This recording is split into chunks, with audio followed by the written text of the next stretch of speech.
Hello, hello. Welcome to today's session of Selling the Couch. I hope you're doing well, having an incredible day. So, today's podcast topic is what they don't tell therapists about owning a small business. I'm joined by my friend, Dr. Justin Dodson, who has a group practice out in Memphis, Tennessee. Justin and I connected 2 years ago at the Mental Health Marketing Conference, and we have become friends. We try to do calls every month just to stay in each other's lives. There's just something, you'll hear it in the interview. There's just something incredibly kind and thoughtful about Justin. And Justin just passed his fifth year and going into his sixth year in private practice. And for me with STC, as I record this is year 10 and we're going into year 11. And so we just thought, why don't we have an honest conversation about not just all the, highlights that we often see on social media, but the kind of the real talk about what it takes to run a private practice, how we navigate stuff, what we learn about ourselves, those kind of things. I started this conversation by asking Justin what his own definition of success was starting out. And he has a wonderful phrase that you'll I think resonate with, which is basically don't base your business on someone else's secret. And we cover what that exactly means. And we also talk about this evolution of success and how has his own definition of success changed in the past 5 years.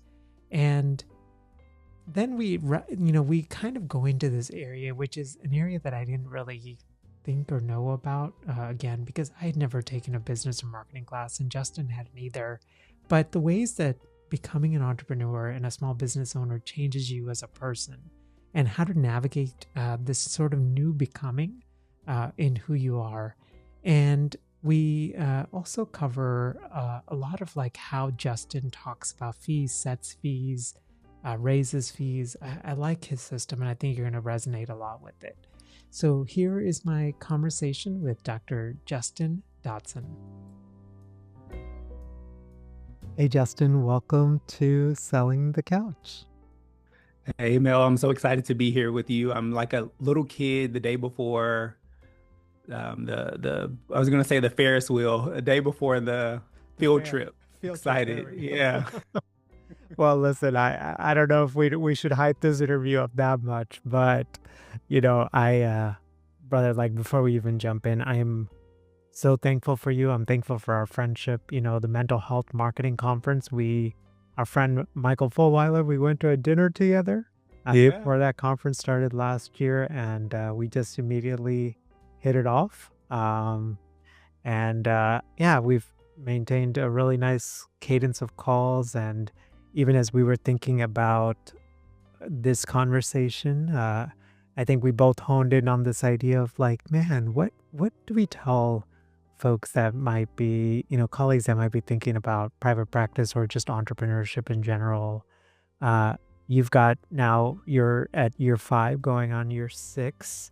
Yeah. Yeah. And I'm at year 10 going on 11. So uh it's a it yeah, it you know, it I don't know, there was so much stuff that I've learned and so much things that I assumed. And honestly, I was telling Justin, like, even before this conversation, like, I actually don't want it to be too much like an interview style like we typically do. I just want it to be an open and honest conversation. So I'm grateful that we get to have it. 100%. And congratulations to you on many, many years of making it happen. And I even know as the 5 years that I've been in this, things will change over time, what you want, how it looks. So I'm excited to talk about all of that today. Yeah, absolutely. Well, I mean, that was actually my first question, which is, I don't know. I think when I started this like small business journey, I think you're the same way. Like, you didn't have a background in business or marketing or any of these things, right? No, not one lick. I could barely make an Excel spreadsheet. I don't know that I'm much further along 10 years in with that, but uh, what was your initial definition of success, even as you thought about private practice? Mm. Fun fact, I always thought private practice was for old retired people. So the perspective that I had in my head, so you're coming out of graduate school where they teach you all about nonprofit work. They teach you how to be in an agency. So there was very little talk about being in private practice, and the people that we knew that were in private practice only did it very part-time, as an aside to something else. So I just always saw that that would be the retirement plan, and it always seemed further out of reach. And I think as I've been in this journey, things are more attainable to us than what we think they are. We just have to try and go after them. But I think that that really starts with seeing the thing differently. So for me, I started to see private practice as a way for me to get back into direct client care and to escape from this nonprofit world that just no longer made sense to me. And so I opened my practice December of 2020. I graduated with my PhD in December of 19. And I knew that I wanted a business to, at that point, I really didn't even have any plans on it being anything other than see a few clients after work. I'd rush home, I'd get in the corner of my bedroom, and I was using Doxy Me at that time. It was scattered. I was sending invoices through Square, and I made some janky documentation up, but clients came, and I didn't really have a policy or anything. So no business acumen. I just knew that I wanted to take care of clients on my own accord as a clinician. And it's just grown from there, but it's taken me to change things on a monthly basis to make sure that it's developed into something more real. Mm. Thank you for sharing that raw and real side, even starting out, because I think one of the things I notice is whether it's traditional private practice or leap into entrepreneurship, coaching, speaking, any of that kind of stuff. I think sometimes we see models out there and we compare like our version 1 to their version 10. And just the fact that you shared, like, and I was in the corner of like our bedroom trying to like cobble a bunch of stuff together. I think my sense is that is how the vast majority of therapists in private practice start, there's a phrase that I think a lot about recently, and I'll, often share, which is like, get going, then get good, and then get Mm, smart. yeah. And I don't know, for me, like, even as you heard that phrase, like, one thing I've realized is that get going, get good, get smart, that's not like weeks long. That's not even months long. It's often years. And Yeah. you're kind of in this get going first 1 or 2 years, especially with private practice, to get systems down. What's been your experience on that end? Oh, absolutely. I love that phrase. Now I'm officially stealing it. So thank you. You all heard it here, folks. But I think that my get going was I sat on my friend's sofa. She had opened her practice. She left her job at a school counseling, as a school counselor, and she left her job. And so she had already gone through the process. So my get going was buying my friend cheap takeout, sitting on her sofa on a Friday night in the dark, opening up my LLC, right? And so by that evening, I went home with the name of a practice, and I went home with an EIN number and an LLC, and that's all I had. Then it was, or let's develop a website. And then I started hoarding information. So I was in this phase for at least a year of I need to get as much information as I can, reading books, listening to sermons, listening to podcast interviews, but there was really no action. And so I think for me, the get going is I had to make something happen. So that's what I would tell people now. You have to act. And I would also say act quickly, because I think the longer you sit on something, the more you talk yourself out of it. So my get going was, all right, I'm just going to make it happen. And my friends knew that I was a therapist, so they would refer people to me. And I had no idea how much I would charge somebody. I was terrified. The idea of charging somebody for my service seemed so odd. Not that it was impossible, of course, but it just was so foreign to me because I came from a salaried position where you just take the salary that they give you so you can have a job. And I remember asking one of my first clients, I said, well, how much would you pay? Mm, And she said, because she was getting me to do therapy with her grandson, she said, well, I just have to pay what you tell me. And then I remember my second client that I had, I said, all right, I'm going to charge $120. So I think her fee was 75. And then some time after I said, I'm going to charge 120. And my first client, he haggled me on it and we settled on $90. But I also remember that desperation of just starting and not really feeling confident with what your worth or your value is.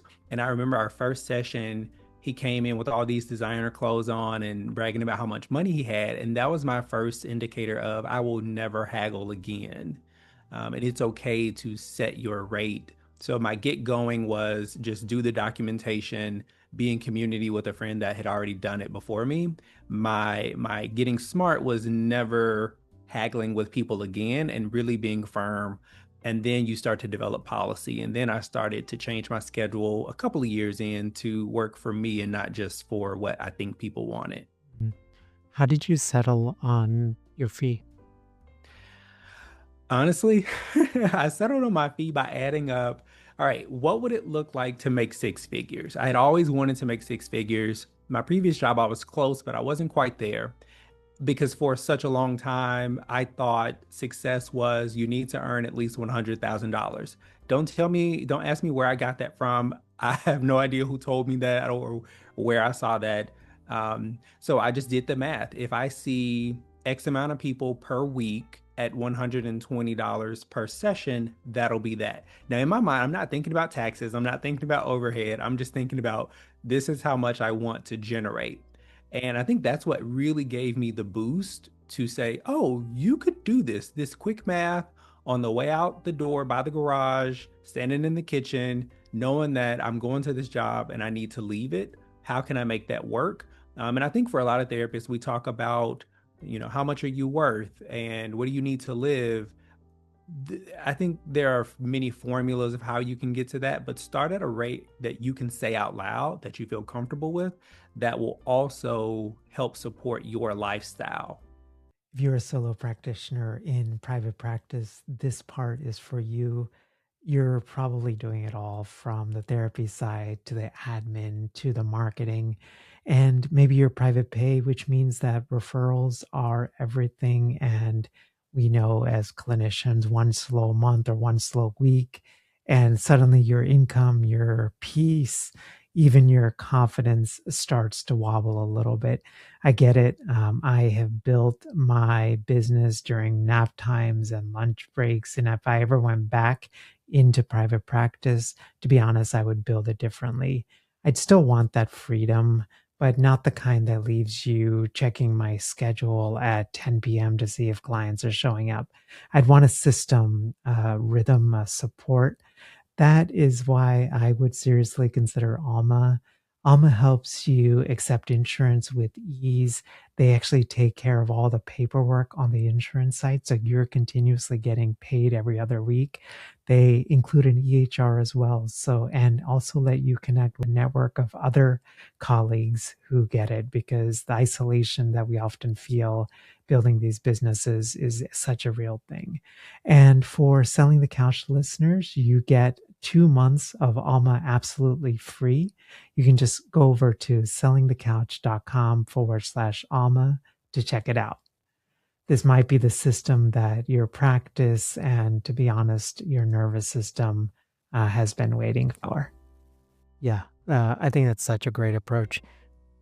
I wonder if you could speak to the other side of this because I'm starting to like sort of observe this now, which is, you know, I'm all for like charging our worth, but there's also, I feel like, this newer trend where someone who might be like recently coming out of grad school, they almost like overcharge, like it's an overconfidence, but Yeah. their clinical skill set doesn't balance that. So, how do you navigate that or think about that? Like pricing in terms of experience and whether that even plays a role? Yeah, I think that definitely plays a role. So I will just tell you my trajectory through my experience and then hopefully explain how I got there. So, my very first client, $75. A couple of people were at 75. And then I realized, okay, I need more than that to make something happen. So I went to 120. And then after 120, I went to 130. And 130, I went to 150. And 150 just felt like, okay. And then I went to 175. And that 175 really felt like, ooh, all right, we're really doing it. And then I eventually got to $225 a session. Now, each time it became really hard to say out loud to determine that that's what I needed. I also have been in this field for 13 years, right? So even though I haven't been in private practice 13 years, I've worked in the field for 13 years in different capacities. I think it comes down to, what does your household need? How do you attract more ideal clients? Because I started in the beginning, attracting people that needed something that I didn't have to offer, or that first phone call, you know, deep down in your gut that it's not a good fit, but sometimes you say yes. I think sometimes the fee will help filter out the people that will be good for your practice, depending on your niche and what you want to focus on. But I got there by being able to say the price out loud myself first, and being silent after I say it on the phone with somebody. Because I think the more we talk as therapists, the more we can get on the phone and say, "Oh, well, my fee is 175." But if you can't afford that, we can do something else, right? And so we go right into talking ourselves out of what we know we need because we're desperate. But I think that that comes from this lack mentality that we are taught to have as therapists. But I have to live too, right? And I think sometimes people have this mentality that therapists are supposed to be, and I get this sometimes. Well, I thought you were supposed to be of service, and I thought you were supposed to do this and do that. And so people have this mentality on you. So I think filtering that out first and making sure that you can say your price out loud. For therapists that are coming out of graduate school, I think people are heavily influenced by influencers. And we are influenced by people who um, appeal to certain populations of people, and they make their picture look a certain way. And I always say, don't base your business off someone else's secret, right? Because we really don't know what's happening behind the scenes for them, or what they're doing to get what they have. They're just encouraging you to do something, but you have to be realistic. What market are you in? Where do you live? What do people in your community understand? I even know, living in Memphis, I'm pushing it with 225. I know that, but I also know that I have a great clientele who want the service, they see it, but I got there because I put the work in. So when I increased my rates, I had people that knew the worth of the work, and they were bought in and they were invested. And they say every time I would always have a problem raising my fee. And some of my clients would say, "Would you just get to it, cut to the chase? We'll pay you whatever." But that's because I put the work in. And so people may see that, but these people have been working with me for 3 years, 4 years, and so they understand what they're getting. And that's also not a every week thing, right? So you also, I think, you adjust with the times with your clients. So you may be seeing somebody every week for a month, and then that's every 2 weeks, and then once a month, and then you see them once a quarter, and then they may take a break and come back. And so there is this beautiful ebb and flow of how often people come, when they come, how they come. And so I always encourage people to encourage your clients to use therapy how they need, so that can, I don't want it to be an emergency on their end, or feel really icky with them coming to me because of the affordability. I want them to come to me because they know that the work that they're going to get here is of value. Man, so much good stuff. You said when you went from 150 to 175, there was like a moment. Yo, yeah. What, like at a practical level, what things did you do to ground your nervous system and your mind with raising these fees? Because I think we talk a lot about this as therapists, like charge your worth or charge $200 an hour, but we don't talk about like the process. Like, what is, it's not just like just saying it and then being silent, right? There's a lot of internal work and calibration that has to happen. What did that look like for you? Yeah. So I think once I made the decision that that's what I was going to do, so I was working with a couple of coaches back then. Shout out to Diane. I was working with Diane, and she asked me, "How much do you want to make a year?" And so we started there, and that's what backed into, all right, this is how much you need to charge per session. But I'll be honest, even at that time, that felt crazy to me. And so it started with her working with me on, what do you need to take care of you? What is your ideal salary? Once I could say the price out loud, then I had to determine, when am I going to put this into effect and who is it going to impact? So I would start this process my first couple of years where every time I'd raise my fee, I would say, all right, starting March 1st, I'm going to, anybody that contacts me starting that day and after will be at this new fee, but I'll keep my people that I had been working with at the fee that they were at until the end of that year. Right. And so then in 2023, the next year, everybody's going to be at this new rate. And so I would grandfather my existing clients in. And so I think that process helped me manage my own anxiety about it, and let people know that, hey, this is going to change, but it's not going to impact you until. So if they wanted to get out, they could, or if they wanted to stay, more than likely people will stay with you as long as you're still adding value. So I think coming up with a day, and I used to think that you had to start something new at the beginning of the year. And my coach at that time, Diane, she said, Justin, you can start this next month. And I like even numbers. I want to do things on the quarter. So I try to start by accepting the number in my head by myself. I would practice, honestly, saying it out loud. I would do mock consultation calls with myself to make sure that I got my language down, to make sure that I covered the points. When do you introduce the fee? Where do you put it? I think you go through all of those processes before I just say, this is the new rate. Yeah, I love this. And even, I mean, you said it so quickly, but it's so elegant because the fact that you kept the existing clients at that rate until the end of the year and then have the new fee for new clients, it gives you time to like own it, right? And Yeah. to kind of that's yeah, it's such a smart approach to it. Yeah, just shifting over a little bit. We started talking about your initial definition of success. How do you think that definition has changed over the past 5 years? Man, I used to think that success was if you survive the day, you have succeeded. If you have made enough to take care of yourself and pay your bills, you have succeeded. I think over the last few years, because becoming a business owner changes you. I don't care how thin you slice it, it changes you.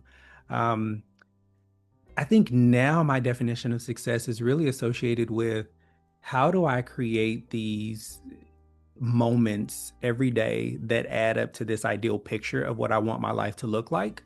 So if I love myself, I am successful because I'm more likely to make good decisions when I love myself. I am successful if I can consistently create credibility so I can always have work so I can earn. I think success is having a late breakfast one morning, or if I get to work out and have a cup of tea and do my devotional before I step into work, and then I have something I'm looking forward to. So I think it's evolved because it went from just surviving to what do I want the picture to look like moment to moment. So I really think that success changes. If I can see my calendar a different way, I used to think that you're not successful if you don't have, a full caseload. Now I've switched the way that I see that and I say, all right, well, not having as many clients this week gives me an opportunity to focus on other things to build the structure. So I also think the way that I change my perspective on that really makes the difference internally for how I feel, which gives me the momentum to attack the day and the week and the month. And then before you know it, you're done with the year. Mm, yeah, it's such a great way of describing like how it changes you. Like I think again, because so many of us don't have this background in business, I think we don't really have a baseline of what it looks like No, not at all. at all, right? But I don't know, like I mean, as you were sharing, I think like one thing is I feel like broadly I'm a lot more measured and courageous in ways that like natural Mel like is not, you know?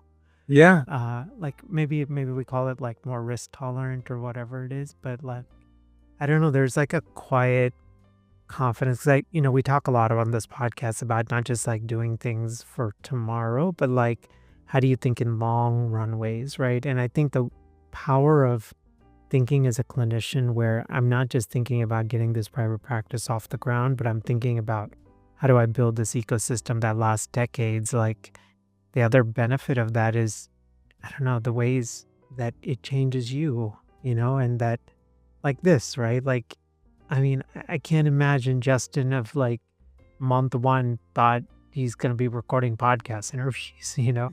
No, no. I also think that that's the part that is beautiful, even though it's scary. Mm. I think for me, I have to look back at how I was raised. I think everything goes back to the images that you saw, the lessons that you were taught. And so for me, people ask me, where did you get this business mind? Where did you get this perspective? And for me, it was I saw a parent struggle. I saw what struggle looks like in our family, and I was determined for that not to be me. And so, a coworker I had years ago, Miss Stephanie, she said, "Keep your eye on the prize." And that was one of the best pieces of advice anyone had given me because it allowed me to become hyper focused on the business. Ideally, the big goal is to scale it, to sell it, and to allow the vision to change over time. But if my prize is I want to help build healthier people to help build healthier communities, I have to stay with this one day at a time. And it will all really be okay, even when it feels really scary, really lonely, and we do these social media content pieces, but we don't really talk about how lonely it can be when you get in your office by yourself, or when clients don't show up, or their card declines, or someone hasn't reached back out or scheduled that next session. So it all looks good, but you're really in the trenches, for lack of better words, by yourself. So I think for me, it was keeping that prize of I want to build healthier communities by building healthy people. And I don't want to repeat the patterns of poverty that I've seen and witnessed and lived through. So I think those were my two motivating factors. So it became a conversation with myself of, all right, how are you going to do that? I also think that you really have to have this stick to itiveness. I always told a professor of mine when I was going to get my PhD, I said, I don't think I'm smart enough to do this. And he said, well, Justin, it doesn't matter how smart you are, it's about how much you stick with it. And I have applied that to business ownership as well. I think, especially in our field, you have to be a great clinician, but you also have to have the mindset to say, hey, I need that no-show fee paid before you come back, right? And being able to have those conversations, or to say, hey, your card declined today. Would you like to put a new payment on file? Or how soon would you like to come back, right? So you're developing this language of how you want to approach your business side, because typically we show up our most confident selves in the therapy room. It's the conversation that we have to have outside of that with people to make sure that the business keeps running, that I think feels more sticky to people. So that's where you start getting that grit in that part of yourself that you didn't know. But I also attribute that to my work in nonprofit and my work when I was an addiction therapist, and being able to work through challenging times. You were talking earlier about like showing up and when a client cancels, the loneliness of it. Like, I don't know, Morgan Housel, like in the personal finance space, talks about this idea of quiet compounding. Mhm. And I've never heard that phrase before.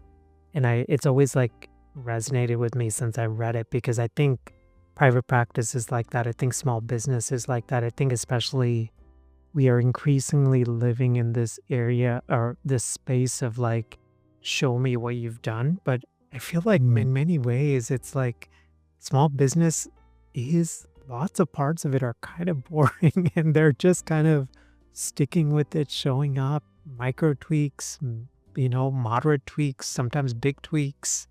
Mhm. And yeah, I don't know. I thank you for saying all of that. Man, our time is flying, but I wanted to. Oh no. No, no, it's all good. Because I think there's some other stuff here. I think that is worth like talking about, which is uh, entrepreneurship. Really comes at a cost, especially when it comes to mental health. I think that's something that I didn't realize. Even my own struggles with depression and anxiety would in many ways be magnified in entrepreneurship. How have you navigated anxiety or burnout while still showing up? Yeah. I love that question because my initial reaction is that as a therapist, I don't know if we always have the luxuries of sitting in the stuff like our clients do. And the reason why I say that is let's take an election, right? And the day that our election happened this year, I had the day off because I think it's really important for providers to have a day of admin and marketing and connecting with people. And so luckily it fell on a day where I could take care of myself and be mindful because I knew the next time I had session, I was going to have to show up for somebody, but I had to figure it out for myself first. So I think the way I manage that is try to figure out my own stuff first. I think as a business owner, I don't really get anxiety around. I think I feel more anxious about being in crowds of people in traffic and being late than anything else. But I always tell clients it's the way I deal with it is how I teach my clients. Be aware of what's happening. So I have this awareness of, all right, I'm starting to feel overwhelmed, starting to feel anxious. Where's that coming from? Oh, it's because I don't know if that contract is going to come through, or I don't know if we have enough clients this week to make overhead, right? So I'm labeling where did it come from. Then I have to go through this process of, well, what do I want to do about that? For me, it is prayer as well as reframing the thought as much as I can. I think it was Shonda Rhimes who said she never goes to a table that she's not willing to walk away from. And I think that having that mentality in business ownership is really hard to have, but also very necessary because the no's gets you closer. They get you closer to the yes. I remember I was expanding my team and I was interviewing for people, and I made a mistake, and I think I either sent the applicant the wrong time or I missed her interview somehow. Well, she had already said yes to somebody else, and I said, "Well, great." Right. I could have been bummed about that, but great. That gets me closer to who I'm supposed to have here. So I think the way I manage my anxiety is reframing as quickly as I can with every situation that even seems sour. And then burnout, I always call it getting crispy. So if I'm saying I'm feeling burned out, that means I'm getting a little crispy. So I start to have a conversation with the people around me, my team, people that support me, and I say, all right, this is the plan.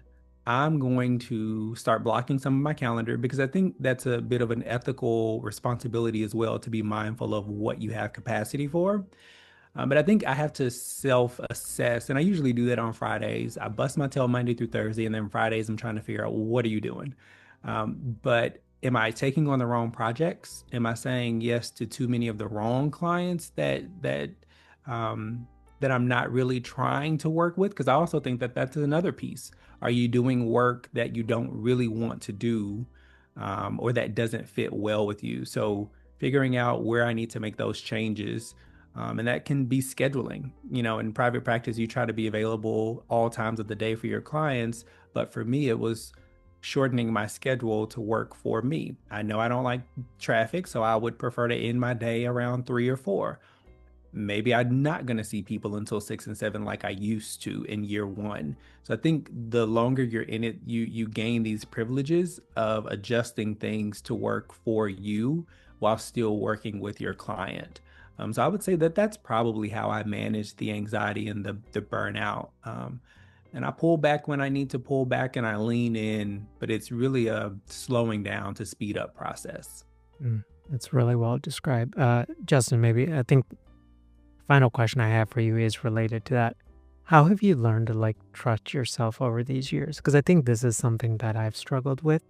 In those initial years, I was just the pro cons that were happening when a decision needed to be made in my head often crippled me for weeks, sometimes even months from making that decision. Even this podcast, this is 5 months of sitting with it and being overwhelmed by, what are people gonna think? How am I gonna run out of topics? All that stuff. But I have noticed the more you're in this, the more, I don't know, I guess you get these experiences, and these experiences in a weird way help you to have more confidence, almost like the training wheels start to come off a little bit more. What's it been like? How do you, I guess, I don't know what the question there is, but how have you learned to trust yourself more? Mm. That is a really good question. Um, I think you got me, Mel, there with that. I think I've learned to trust myself by Mhm. It would be easy for me to say just do it, but I think I trust myself by hustling and becoming hyper focused on the thing. Um, I think that we build our confidence by keeping our word. People have confidence in us because we've kept our word to them. And so I think I've built my confidence by keeping my word to myself. If I say I'm not going to see anybody after this time, I'm going to do that. If I say I'm going to charge this amount and then be lenient during these times, then I'm going to do that. I think as long as you do good work, people will continue to come. I trust myself by referring people out. I think the more you can refer out and not be so consumed with trying to have, you get more business that way. So I will always say, I think I trust myself by not being in competition, but by being in community, and not building what I want my picture of success to look like based on someone else's secret that I don't know about. So keeping my word to myself and asking for grace in other spaces. I think that's how I've learned how to trust myself. It's a great response.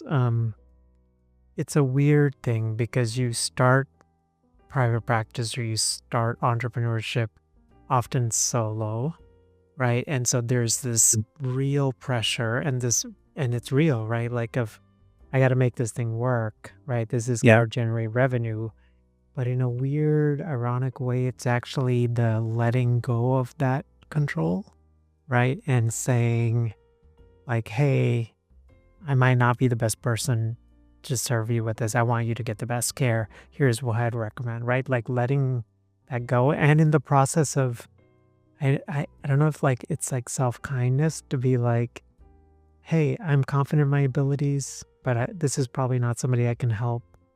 And that's not an indication of my competence as a business owner, like letting go of all that. I think part of it just comes with time. A part of it, I think, comes through hard lessons, right? But I don't know, like, I don't know, Yeah. particularly something insightful there, but yeah. Yeah, no, I love that though. As we said before, that I hit 5 years in August of owning my business.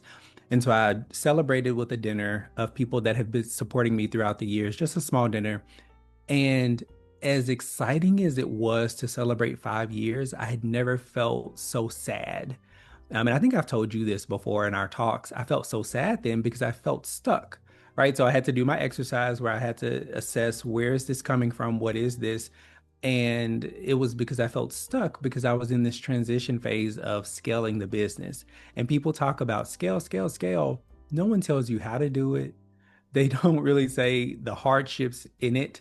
It's so hard, to relinquish control, especially after you have develop this company and people know you and your brand, and now you're trying to duplicate that for other people that may not have the same vision or mindset that you have. So I found myself apologizing to my team before because I was coaching them to be me versus honing in on what they needed. So I think as you scale, as you let go of control, there is this transition period that you feel the loneliness just like you did when you started as a solo provider. But I think the reason for scaling for me was more about, how do we develop other clinicians that are coming up in this and give them what they need, while also maintaining care and keeping keep your eye on the prize, maintaining care for our community and keeping that in-house as much as we can. But I always tell my clinicians, refer out if you need to. If we don't have anybody in-house to do that thing, please refer out. So I think that it's learning how, what your leadership style is and what you need as a leader. Um, I've learned a lot about my leadership style just in the last couple of weeks, but not being in a rush to scale, making sure that you listen to the people around you that are doing the thing. So I always tell clinicians it's so important to be in community with people that you respect that are also doing the work, because you join these Facebook groups or these different platforms where clinicians are really just fear mongering and there's a lot of anxiety. And so I've had to mute those or remove myself from those. So getting in the right consultation group, it does not have to be 20 people. It could be two giants that you see in the space that you build community with that will help lead and guide you. So, not being in a rush to do those things, but listening to where the sadness is coming from, or the anxiety, or the fear, or even the hope, and the joy. Yeah, that's great. Justin, where can we learn about the good work that you're doing in the world? Yeah. So, Melvin, you know this. I am a 90-year-old man when it comes to social media, but I did create a page for our practice, Navigating Courage Counseling. We're located in Memphis, Tennessee.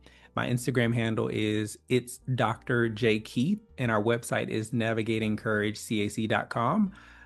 Very long name, developed it in the pandemic. It was a good idea at the time, but this is where we are. But that's where people can find me, take a follow, get in touch. And I love to connect with other like-minded people. Awesome. Justin, thank you so much for your time and have a great rest of your day. My pleasure. Thanks, Mel. Hey there. I hope you enjoyed my conversation with Justin. And again, I hope that today's session has just been helpful for you. Justin's website is called it's Navigate Courage Counseling and Consultation. They're based in Memphis, Tennessee. The website is navigatingcouragecac.com. And as I was thinking about this conversation, one, I'm just so grateful that I got to record it, because I think these are a lot of what Justin and I get to talk about when we do phone calls, and just sort of what I really wanted to communicate more than anything is all of us are capable of being in private practice, growing private practices, growing businesses, all of these things. But it's also like really hard, and it involves a lot of resilience, and how, at the core of it, I think how we learn to be kind to ourselves. We talk a lot about self-compassion in the therapy room, but I feel like in many weird ways, it's probably become like the most essential thing that I've had to learn. Traditionally, for me especially, I've motivated myself like by being hard on myself. And that's come at the expense of anxiety and this perpetual feeling of not being enough, and not being able to internalize success. And I'm trying to learn things in a different way.